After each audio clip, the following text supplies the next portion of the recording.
ಅಕ್ಕಪಕ್ಕದವ್ರು owner ಅಲ್ಲಿ ಹಸು ಇದೆ, ಸಂಪರ್ಕಿಸ್ಬೋದು. ಪೊಲೀಸರು ಕೂಡ ಅಲ್ಲೇ ಇದ್ದಾರೆ.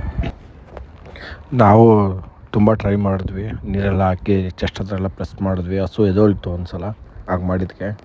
ಮತ್ತೆ ಒಂದು ಸ್ವಲ್ಪ ಮೂವ್ ಆಗಿ ಮತ್ತೆ ಕೆಳಗಡೆ ಕುಸ್ದು ಬಿತ್ತು ಹಸು. ಯಾವುದಕ್ಕೆ ಮತ್ತೆ ಏನು ಮಾಡಿದ್ರು ಅದು ಟ್ರೈ ಆಗಿಲ್ಲ. ಯಾವುದು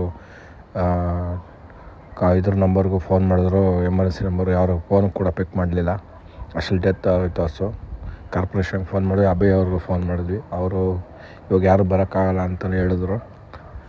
ಏನು ಮಾಡೋಕ್ಕಾಗಲ್ಲ, ಜೀವ ಯಾವ್ದು ಸಣ್ಣದಾಗಲಿ ಪುಟ್ಟದಾಗಲಿ ಜೀವನೇ. ನಮಗೂ ತುಂಬ ಬೇಜಾರಾಯಿತು. ಅಲ್ಲಿರೋ ಗೆಳೆಯರ ಸಹಾಯ ಎಲ್ಲ ತಗೊಂಡು ನಾವು ಅಲ್ಲಿ ರೋಡಲ್ಲಿದ್ದ ಹಸುನ ಸೆಂಟ್ರ್ ರೋಡಿಂದ ಸೈಡಿಗೆ ಎತ್ತಿ ಮನಗಿಸಿದ್ದೀವಿ. ದಯವಿಟ್ಟು ಮಾಲೀಕರು ಯಾರವರೆ ಅಲ್ಲಿ ಸಂಪರ್ಕಿಸ್ಬೇಕು ಅಂತ ವಿನಂತಿ. ಪೊಲೀಸರು ಕೂಡ ಅಲ್ಲೇ ಇದ್ದಾರೆ. ಅವರು ತುಂಬ ಅವ್ರಿಗೆಲ್ಲ ಫೋನ್ ಮಾಡಿ ಟ್ರೈ ಮಾಡಿದ್ರು. ಅವ್ರು ಯಾರು ಕೂಡ ರೆಸ್ಪಾನ್ಸ್ ಮಾಡ್ತಾಯಿಲ್ಲ.